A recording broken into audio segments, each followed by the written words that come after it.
The year was 1692, and the Massachusetts Bay Colony was gripped by a winter that felt less like a season and more like a sentient weight.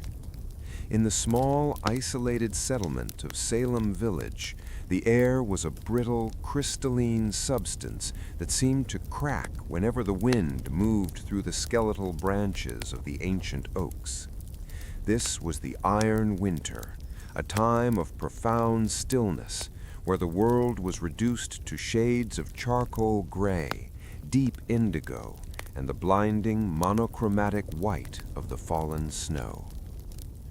To understand the events that would soon unfold, one must first feel the crushing silence of that January. The village was a collection of rough-hewn wooden houses huddled together like frightened animals against the edge of an infinite wilderness. The forest was not merely a collection of trees, it was a dark, rhythmic presence, a vast, unexplored sea of timber that stretched into a mystery no colonist dared to solve. The sound of the wind moving through the frozen pines was a low, constant hum, a boring and repetitive drone that served as the backdrop to every waking moment. The rhythmic hearth. Inside the small saltbox houses, life was measured by the rhythmic crackle of the hearth. Fire was the only thing standing between the settlers and the encroaching void of the frost. The smell of burning hickory and cedar filled the cramped rooms, mixing with the scent of dried herbs hanging from the rafters. The light was never bright. It was a soft, flickering amber that danced across the heavy oak beams and the uneven floorboards. Families lived in a state of temporal stasis. Days were short, and the nights were impossibly long. The only sounds were the scratching of a quill on parchment, the rhythmic thud of a butter churn, and the occasional creak of a house settling under the weight of the snow. For a young girl like Abigail Williams or Betty Paris, the world was no larger than the circle of light cast by a single tallow candle. Beyond that circle lay the shadows, and beyond the shadows lay the terrifying, silent cold of the New England night. The architecture of isolation. Salem was a place of acoustic loneliness. The nearest settlement was hours by foot, and in the deep snow it might as well have been on the moon.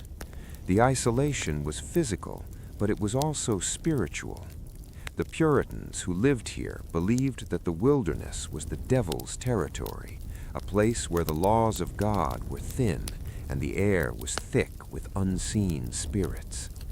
The rhythmic repetition of their religious life, the long, cold hours spent in the unheated meeting house, the rhythmic chanting of psalms, the steady, droning voice of the minister, created a psychological pressure cooker.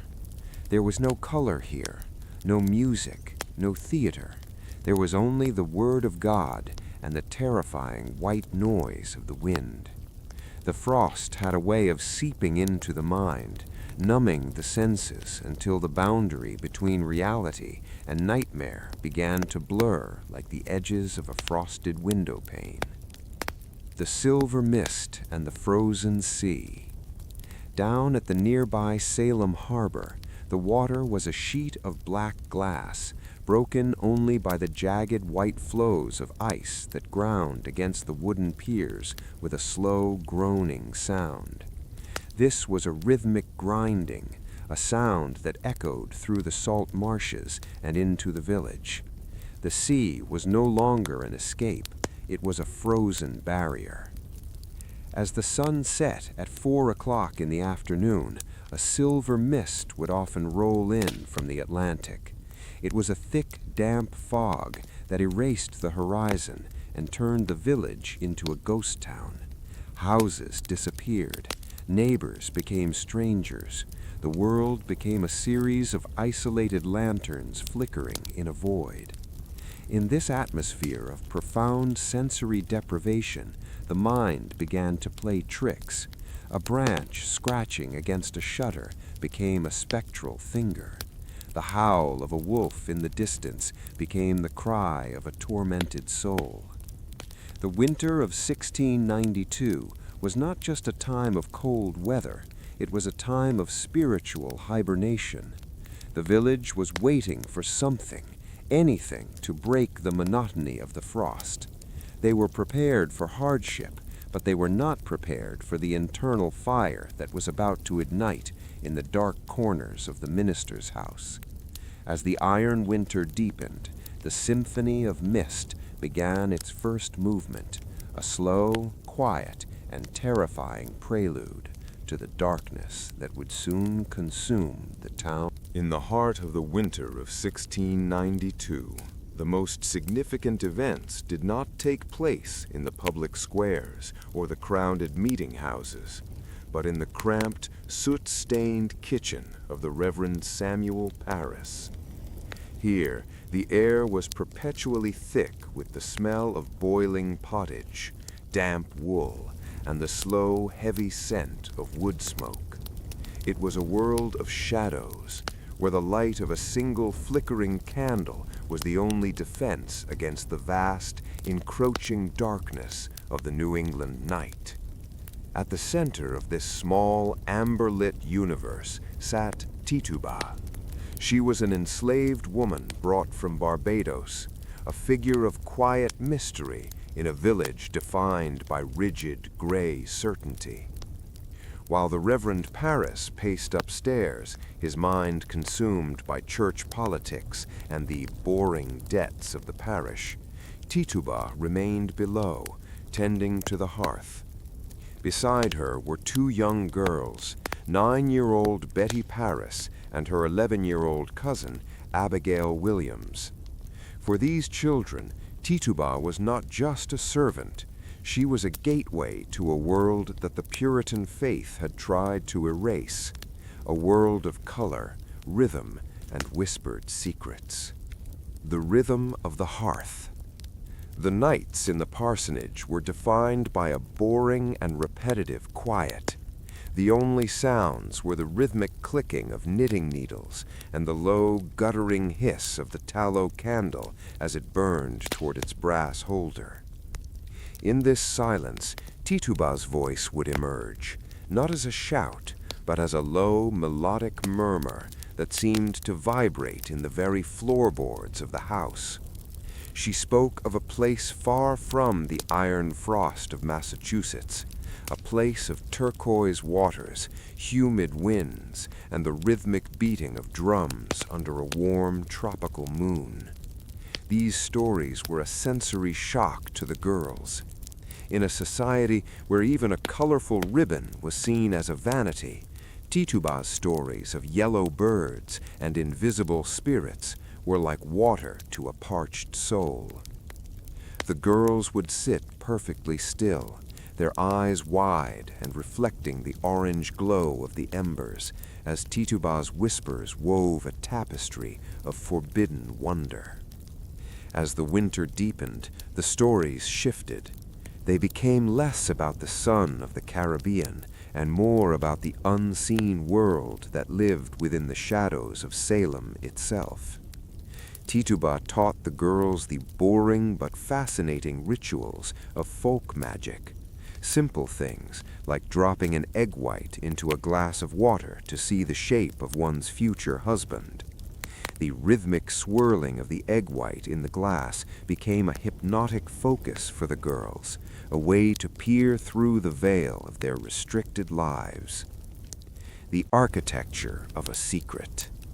The kitchen became a sanctuary of subterranean rebellion. The girls were learning that the world was not just a list of commandments and sins, it was a place of hidden energies. Tituba's whispers were like a slow-burning fuse. She told them that the wind didn't just blow, it carried messages. She told them that the shadows in the corner of the room weren't empty, they were occupied by the specters of the past. This was a boring kind of terror, a slow-acting poison of the imagination. Abigail and Betty began to see the world differently. The rhythmic creaking of the house at night was no longer just the wood settling in the cold. It was a rhythmic knocking from the other side. Every flickering candle flame became a sign, every shadow a potential visitor. The isolation of the village, combined with the feverish intensity of these kitchen-side sessions, created a shaming loop. The girls were no longer living in the present, they were living in the whispers. The breaking of the silence.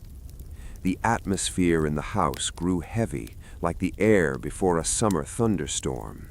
The boring routine of daily prayers and chores felt increasingly hollow. When the Reverend Paris entered the room, the silence that fell was not a silence of respect, but a silence of hidden knowledge. The girls looked at the adults of the village and saw people who were blind to the spirits that Tituba had described. Then the symptoms began. It started with a rhythmic shivering, a subtle twitching of the hands that Betty Paris could not control. It was as if the flickering candle of her mind was finally starting to fail. The whispers in the dark had planted seeds that were now beginning to sprout in the fertile, frightened soil of a child's psyche. The kitchen secrets were about to spill out into the snowy streets of Salem, turning the whispers of Tituba into a scream that would echo through history. The candle in the kitchen finally burned out, leaving the room in total darkness.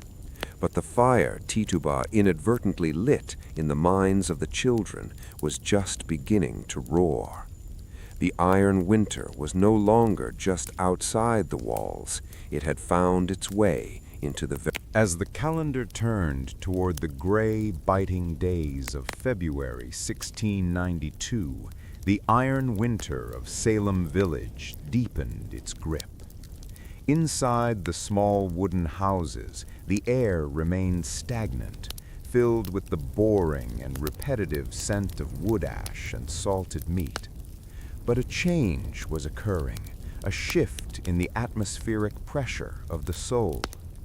The whispers from the kitchen had transformed into something physical, something that could no longer be contained within the shadows.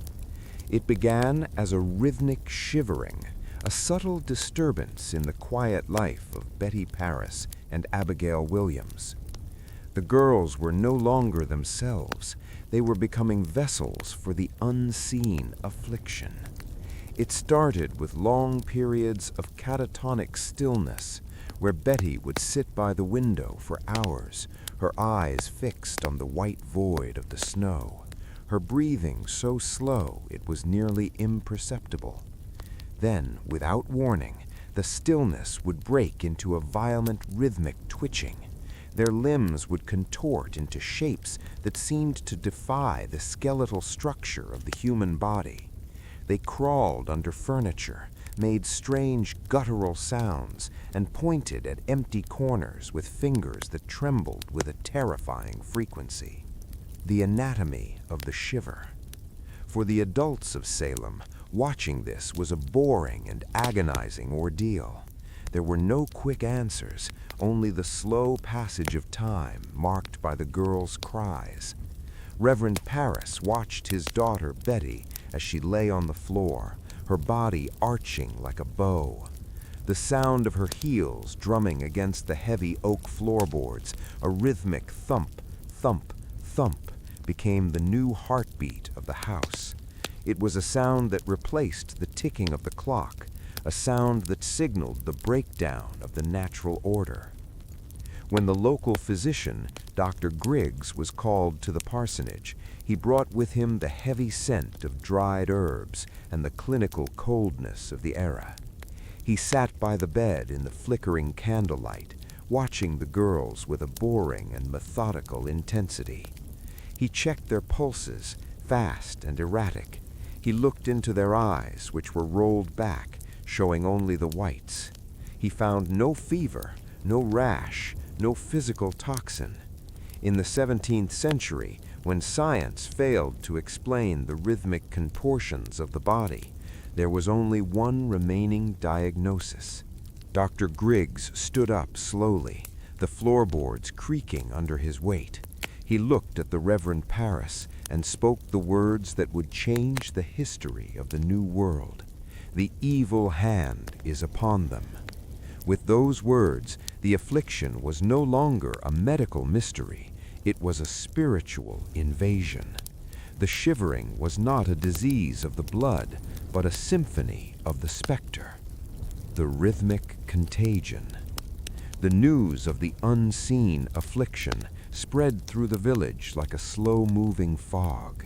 It moved through the salt marshes, over the frozen hills, and into the homes of other families. Soon, other girls began to shiver. Ann Putnam, Jr., Mercy Lewis, and Mary Walcott were drawn into the rhythmic loop. The affliction was contagious, but not in the way a fever is. It was a contagion of the imagination, a shared nightmare fueled by the isolation of the New England wilderness. The girls began to describe the black man who came to them in the night, carrying a heavy leather-bound book. They spoke of the specters of their neighbors sitting on the rafters of the meeting house, invisible but to the afflicted. The boring routine of village life was now punctuated by these spectral sightings. A woman hanging her laundry was no longer just a neighbor, she was a potential shadow traveler. The rhythmic sound of a spinning wheel in a distant house became a suspicious signal. The village lived in a state of hypervigilance. Every sound, the snap of a frozen branch, the howl of a stray dog, was analyzed for its spiritual meaning. The girls' shivering became the metronome of fear for the entire community. They were the innocents, and their suffering was seen as proof of a vast invisible conspiracy. The weight of the invisible. As the shivering continued into the late nights, the girls were asked to name their tormentors. This was the moment of the great pivot. The focus shifted from the unseen to the seen. The rhythmic shaking of their hands became a pointing gesture. In their trances, they began to whisper names. They named Tituba, the woman of the kitchen whispers. They named Sarah Good, a homeless beggar who moved through the village like a ghost. They named Sarah Osborne, an elderly woman who had not attended church in years. These were the marginalized shadows of Salem, people who already lived on the edges of the community's boring and rigid structure. The iron winter was finally ending, and as the ice on the brooks began to crack with a slow rhythmic groan, the legal machinery of Salem began to turn. The shivering had done its work. It had broken the silence of the winter and replaced it with the spectral noise of an accusation. The innocents were no longer just victims, they were the architects of a coming storm. The unseen affliction was about to become a very visible tragedy, written in the ink of court records and the rhythmic clink of iron. By the arrival of March, the iron winter had begun to soften into a gray, muddy thaw. But as the ice on the North River began to fracture, the social fabric of Salem Village was undergoing an even more violent rupture. The center of this storm was the meeting house, a large, austere wooden structure that served as the spiritual and legal anchor of the community. To enter this building was to leave the natural world behind and step into a space of monochromatic judgment. The sound that defined this era was the echo of the heavy oaken doors. These massive doors, weathered by the salt air and the biting frost, closed with a deep, rhythmic thud that signaled the beginning of the end for many. Inside, the air was perpetually cold, smelling of damp wool, old parchment, and the lingering scent of unwashed bodies. There was no heat, no decoration, and no comfort. There was only the boring and terrifying weight of the law. The architecture of the inquest. The interior of the meeting house was a masterpiece of Puritan geometry. The wooden benches were hard and unforgiving, arranged in a way that ensured every eye was fixed on the front of the room. Here sat the magistrates, John Hawthorne and Jonathan Corwin, men whose faces were as unyielding as the granite of the New England coast. They wore heavy black cloaks that seemed to absorb what little light struggled through the small, leaded glass windows. The proceedings were a study in rhythmic tension. The scratching of the clerk's quill was the only sound during the long silences, a dry, repetitive sound like an insect burrowing into wood. Scratch, scratch, scratch. This was the sound of history being recorded, a dry, lethal transcription that would outlive everyone in the room. When a witness was called, the sound of their leather boots on the wide pine floorboards echoed against the high raftered ceiling, creating a temporal echo that made every step seem twice as long. The spectral outbreak. The boring atmosphere of the legal inquiry was shattered whenever the afflicted girls entered the room. Their presence brought a chaotic, rhythmic energy that paralyzed the proceedings. When the accused, women like Sarah Good or Tituba, were brought to the front, the girls would react with spectral symmetry. If the accused moved her hand, the girls would shriek and clutch their own hands as if invisible needles were piercing their skin. If the accused bit her lip, the girls would cry out that they were being bitten by unseen teeth. This was the mirror of the nightmare. The magistrates watched this rhythmic possession with a mixture of awe and terror. They did not see a performance, they saw the visible evidence of the invisible world. The meeting house, intended to be a place of quiet prayer, had become a theater of the damned. The heavy oaken doors were no longer keeping the wilderness out, they were trapping a demonic thiever inside. The accusations were whispered in a boring and repetitive cadence. "I see her spirit on the beam," a girl would murmur, her voice low and hypnotic. "She carries the black man's book." These words, spoken in the cold, damp air of the meeting house, carried more weight than any physical evidence. The spectral evidence was a ghost that could not be cross-examined, a shadow that could not be touched, yet it dictated the rhythm of the trials. The rhythmic clink of the manacles. As the days turned into weeks, the meeting house became a factory of legal despair. The boring process of examination led inevitably to the same conclusion, the jail. The most haunting sound of this period was the rhythmic clink of iron manacles. Because it was believed that a witch's power traveled through her touch, the accused had to be bound in heavy chains at all times. The sound of these chains dragging across the wooden floor of the meeting house was a metallic dirge. It was a slow, heavy sound that marked the transition from neighbor to prisoner. As the accused were led away, the heavy oaken doors would swing open and then shut with that final rhythmic thud, echoing through the village like the closing of a tomb. The village now lived in a state of judicial trance. The meeting house was the heart of the machine, pumping fear through the streets of Salem. The echo of the doors had become the soundtrack of the spring, a sound that told the settlers that the iron winter was gone, but the season of the specter had only just begun. The geometry of the room, the scratching of the quill, and the shriek of the girls were all moving in a slow, rhythmic dance.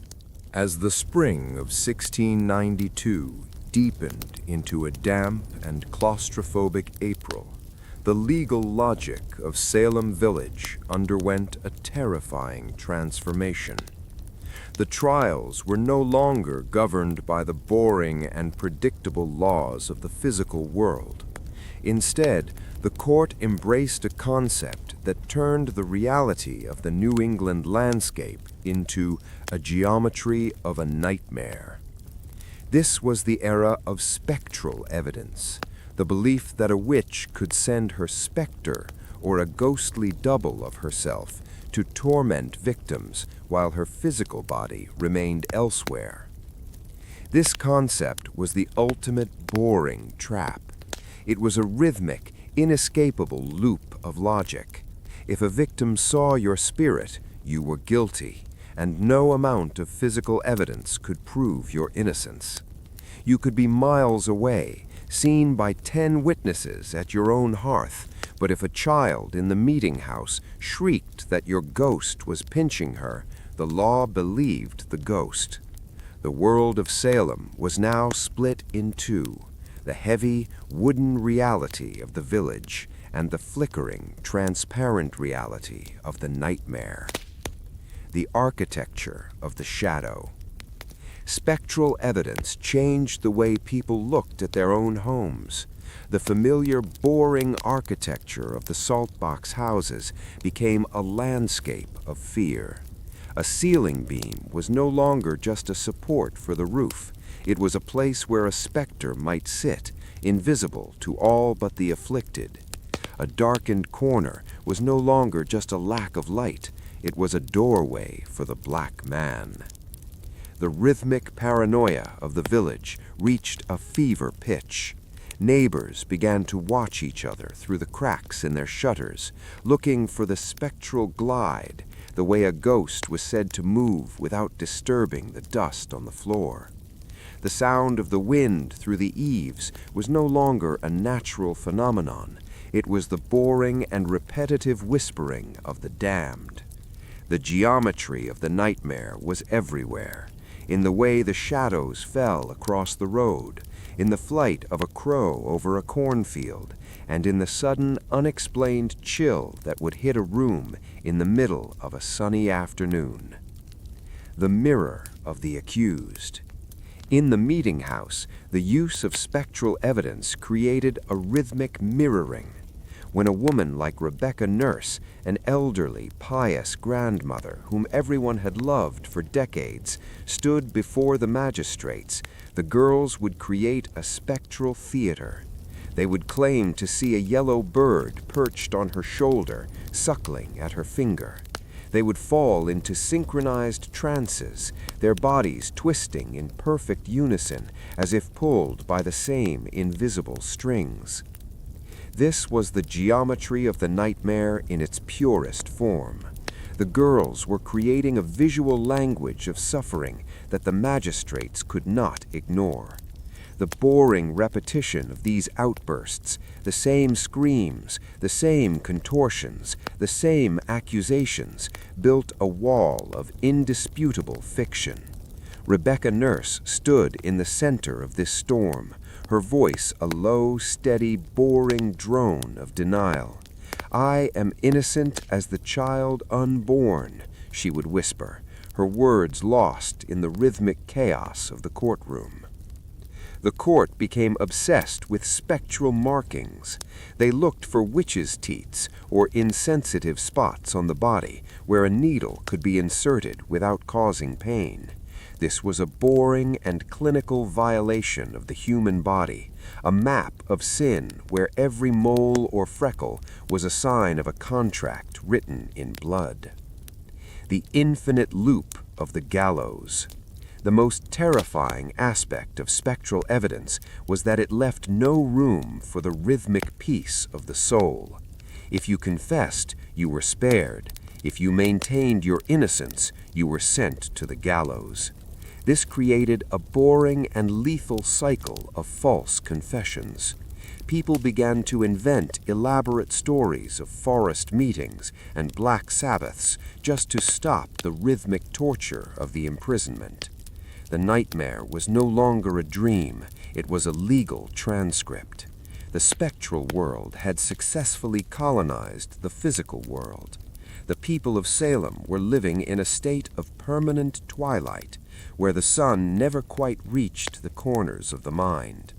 The geometry of the nightmare was now complete, forming a perfect circle of accusation, spectral sighting, and inevitable judgment. The village was no longer a community of neighbors. It was a collection of frightened shadows, waiting for the sound of the wind to carry the next name to the girl's trembling lips. As the first executions approached, the symphony of mist reached its crescendo. The invisible world had won, and the physical world was about to pay the price in blood. As the summer of 1692 arrived, it brought no warmth to the hearts of the people of Salem. Instead, it brought a humid, oppressive weight, a heavy stillness that seemed to hang over the fields and the salt marshes.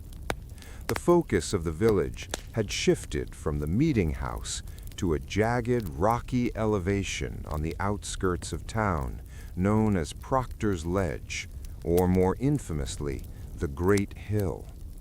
This was the site of the gallows, a place where the boring and repetitive cycle of the law reached its final rhythmic conclusion. The sound that defined this period was the winds through the Great Hill. It was a low, mournful whistling that moved through the sparse, wind-beaten trees at the summit. For those in the village below, the wind was a constant reminder of the vertical gravity of their crisis. The hill was a silent monument to the iron will of the magistrates, a place where the physical and spectral worlds finally collided in the ultimate finality of the rope. The rhythmic procession of the cart.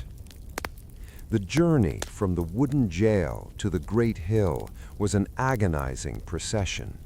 The sound of the heavy wooden wheels of the ox cart grinding against the rocky, uneven path, crunch, creak, crunch, became the percussion of death. The condemned were piled into the back of the cart, their bodies swaying in a rhythmic oscillation with every jolt of the road. The air was thick with the scent of salt spray and the sweet, cloying smell of summer wildflowers, a cruel contrast to the grim purpose of the morning. There were no cheers from the crowd. There was only a stony silence, a collective holding of breath.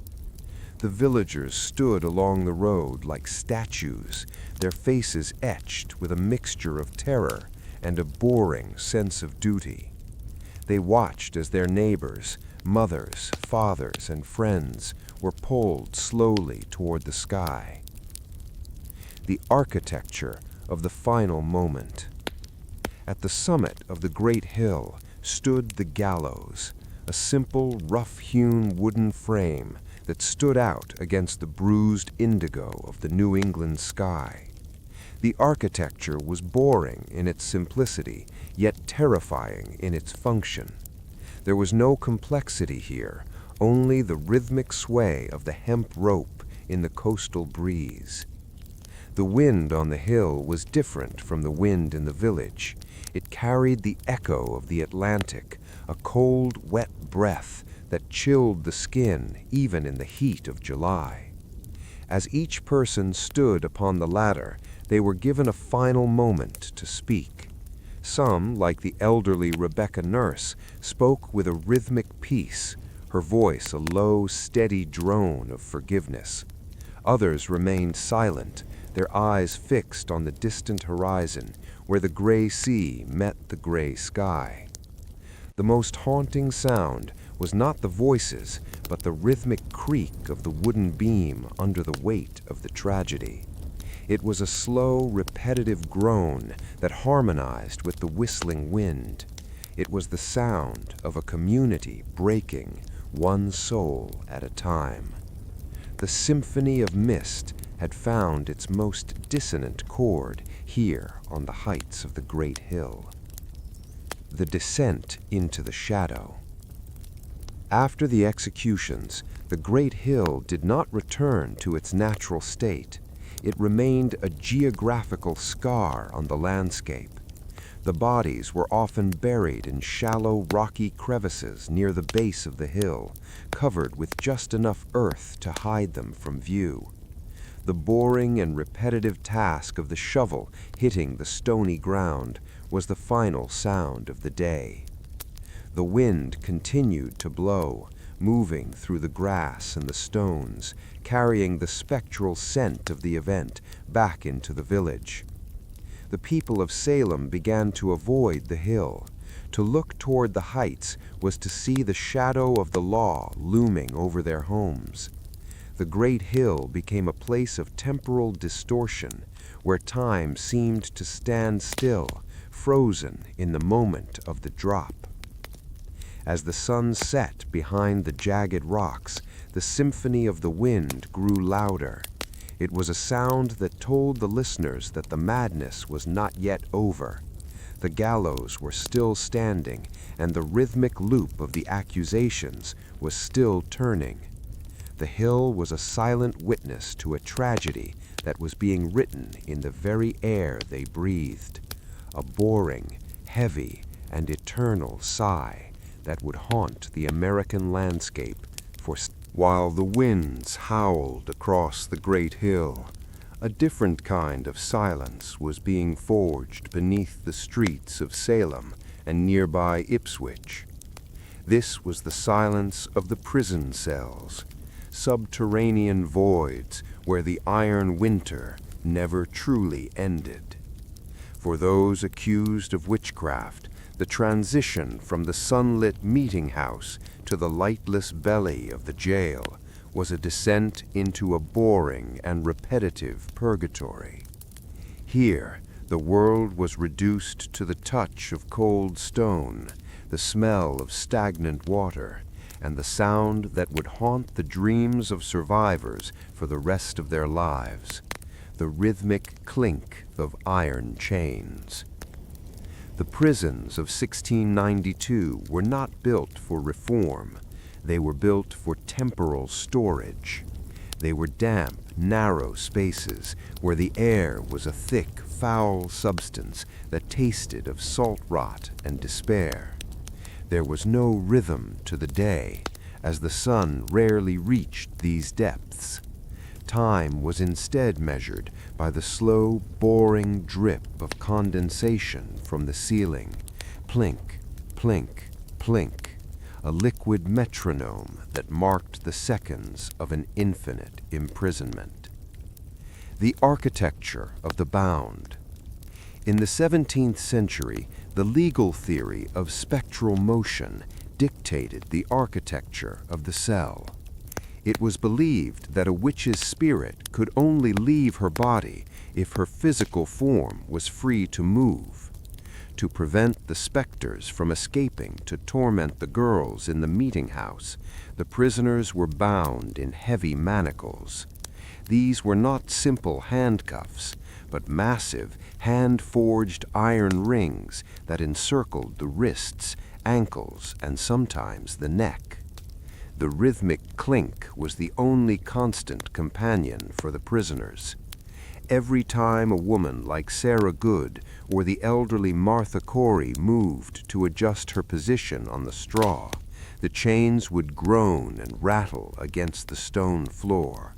It was a metallic language, a sound that spoke of the total loss of agency. The iron was cold against the skin, sucking the warmth from the body, turning the prisoners into extensions of the prison itself. The sensory void of the deep. Life in the cells was a study in sensory deprivation. The boring repetition of the darkness led many to lose their sense of self. The prisoners sat in their own filth, their woolen clothes rotting off their backs in the perpetual damp. The only interruption to this stasis was the rhythmic creak of the heavy wooden cell door when the jailer brought a meager ration of hard bread and clouded water. The jailer, a man often as hardened as the walls he guarded, moved through the corridors with a mechanical indifference. The sound of his heavy keys, a jangling chorus, would signal a brief moment of light, only to be followed by the final rhythmic thud of the door closing once again. In the total darkness that followed, the prisoners would listen to the breathing of their cellmates, a slow, boring rhythm that was often interrupted by the shivering of the afflicted or the low, desperate murmurings of prayers. Because the prisoners had to pay for their own stay in the jail, those who were poor suffered a boring and slow starvation.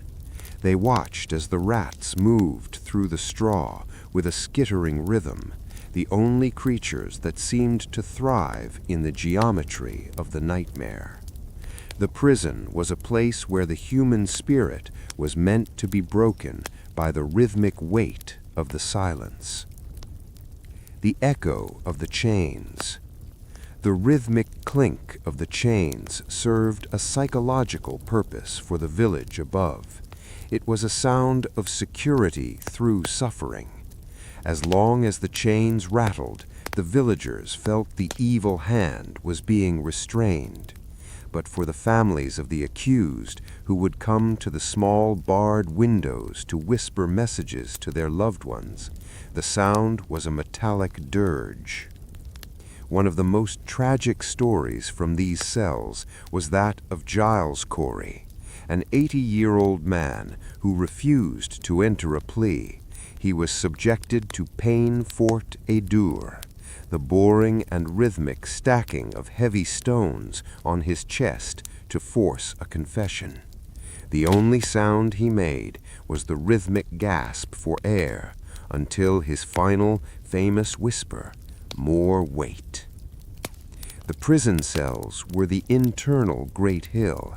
They were the places where the symphony of mist became a symphony of iron and stone.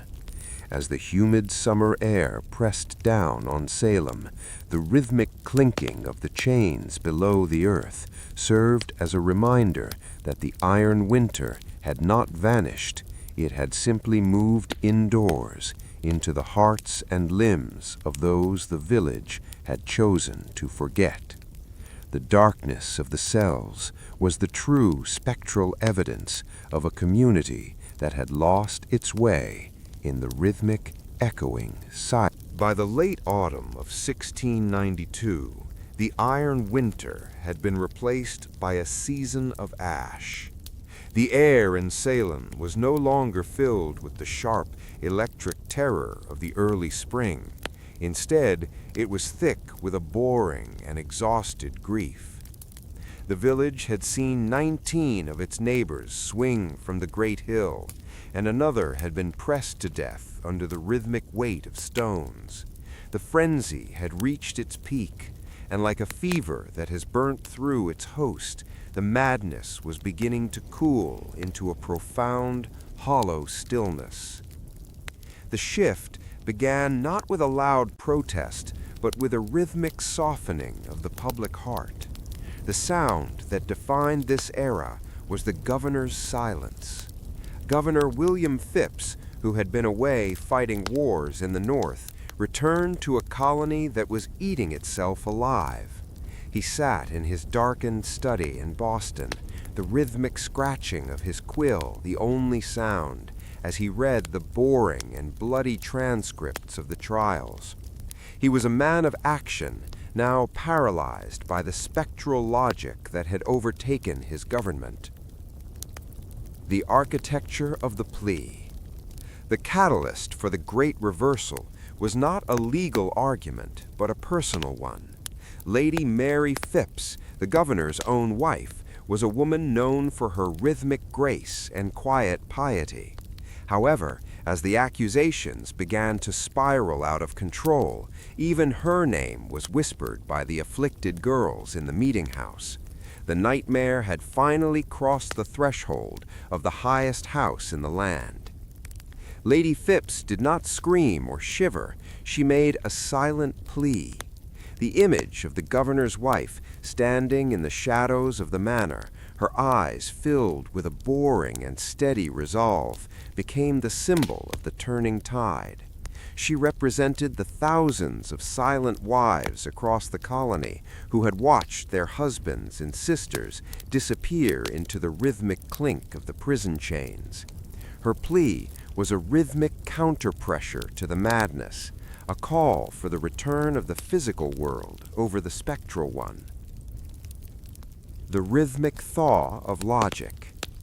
Governor Phipps, moved by his wife's danger and the increasing boring absurdity of the evidence, issued a decree that acted as a temporal brake on the machine of death. He prohibited any further arrests, and more importantly, he banned the use of spectral evidence. This was the great reversal. Without the geometry of the nightmare, the trials collapsed. The afflicted girls, who once held the village in a rhythmic trance, suddenly found their voices losing their power. When they shrieked in the meeting house, the magistrates no longer leaned forward in terror. They sat back in a boring and skeptical silence. The rhythmic mirroring of the girls' contortions began to look less like a demonic possession and more like a tragic, repetitive performance. The heavy oaken doors of the meeting house still echoed, but the sound had changed. It was no longer the thud of a closing tomb. It was the rhythmic click of a lock being turned in the opposite direction. The legal machinery began to grind to a halt, the gears clogged with the dust of regret. The air in Salem began to clear of the silver mist, revealing a landscape that was scarred and broken, but finally visible. The release of the shadows. The most profound sound of the great reversal was the silence of the prison. As the governor signed the pardons, the rhythmic clinking of the iron chains began to cease, replaced by the rhythmic creak of cell doors opening for the last time.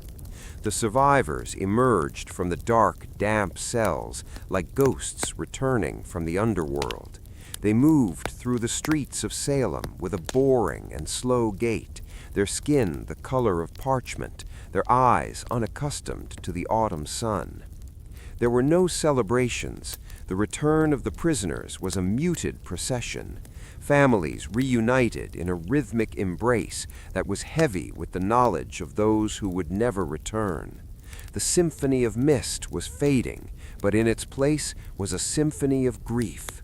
The great reversal was not a victory, it was a cessation of pain. As the first frost of the new winter began to settle on the great hill, the governor sat in his study and watched the flickering candle. The madness was over, but the silence that followed was louder than any scream. The village of Salem was no longer a theater of the damned.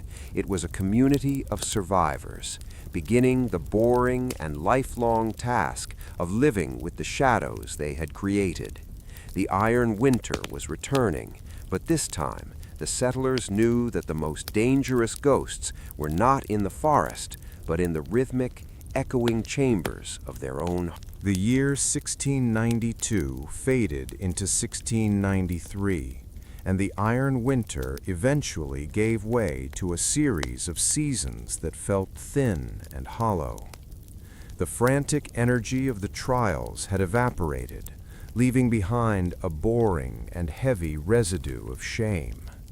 Salem was no longer a place of spectral visions. It had become a place of the repentance. The sound that defined this era was not a scream or a gavel, but the soft, rhythmic rustle of dust settling upon the heavy, leather-bound court records.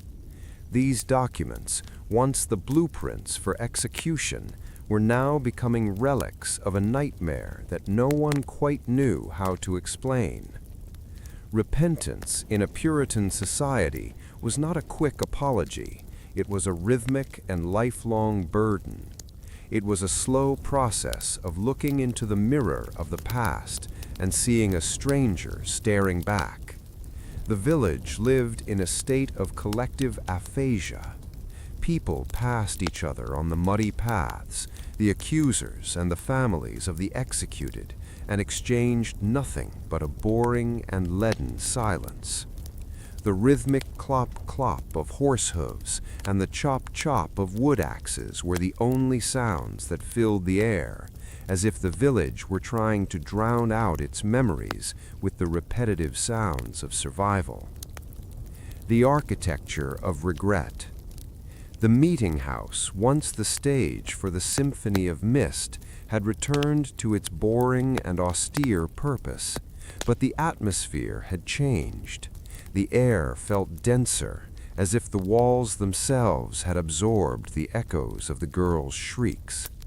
In 1697, 5 years after the first shivering began, the community observed a day of official fasting. The sound of the village on that day was a hollow hum, the sound of hundreds of stomachs empty and hundreds of heads bowed in a rhythmic prayer for forgiveness. One of the most profound moments of the repentance was the public confession of Samuel Sewall, one of the original magistrates. He stood in the meeting house as his confession was read aloud, his head bowed in a rhythmic sway of contrition. The sound of his confession, a boring and legalistic list of errors, carried the weight of 1,000 stones. He acknowledged the blame and shame of the proceedings, and as he sat down, the rhythmic creak of the wooden pew seemed to signal a shift in the gravity of the town. The geometry of the nightmare was being dismantled, one confession at a time. The rhythmic sifting of memory. As the decades passed, the boring and repetitive passage of time began to bury the trauma under layers of domesticity, but the dust never quite settled completely. Anne Putnam, Jr., one of the most vocal of the afflicted girls, grew into a shadow of herself. In 1706, she stood before the congregation to beg for their grace. Her voice was no longer the piercing shriek of a possessed child. It was a boring and weary murmur. She spoke of being deluded by Satan, a rhythmic repetition of a plea that sought to shift the blame from her own heart to the invisible world. The court records themselves sat in the dark basements of the courthouse, their ink fading into a spectral gray. The rhythmic turning of these pages by later historians would reveal the absurdity of the evidence, but for the people of Salem, the records were a metallic weight on their history. The names of the dead, Rebecca, John, Giles, Martha, became a rhythmic litany whispered in the graveyards at night. The iron winter had left scars on the trees, and the trials had left scars on the names of the families.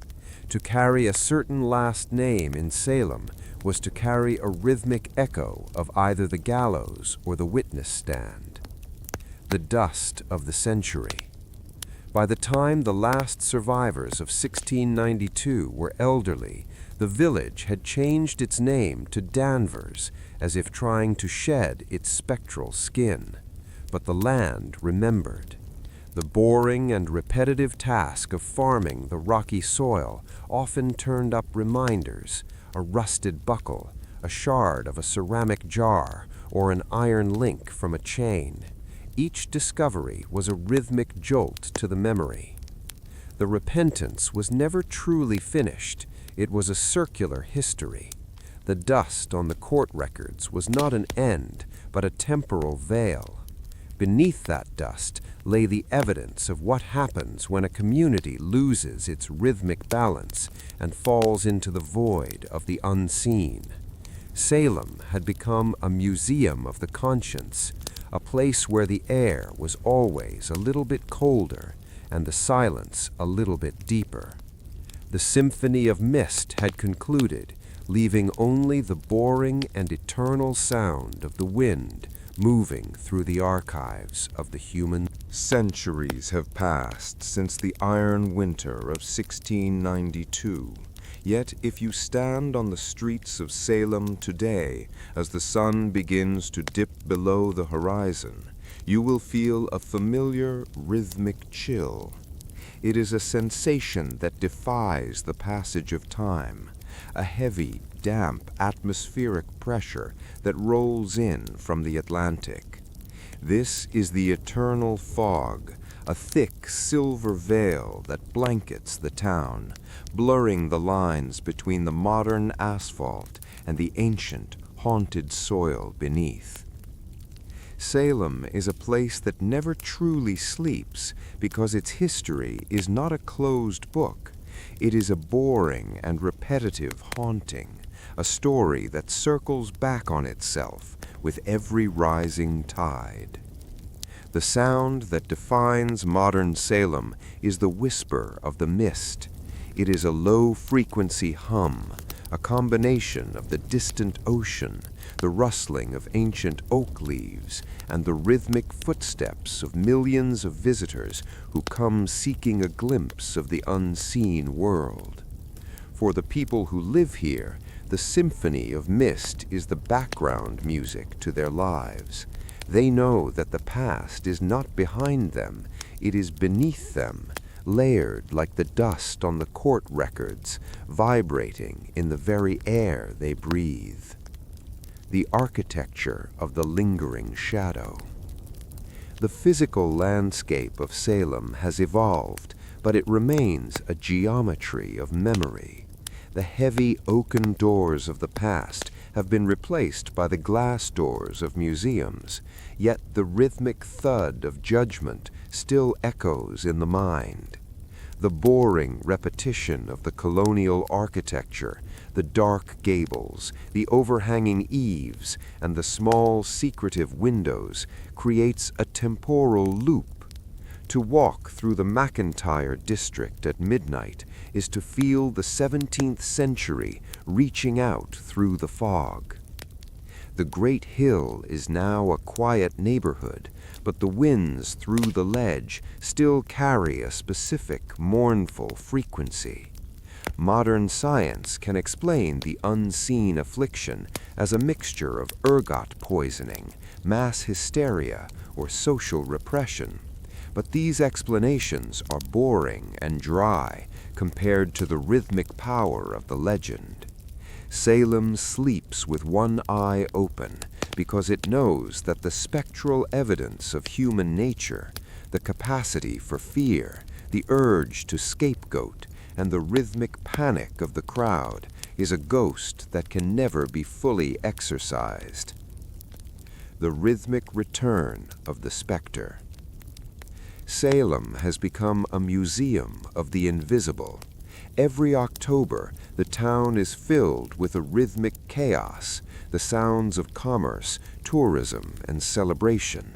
But beneath the neon lights and the costumes, there is a boring and deeper resonance.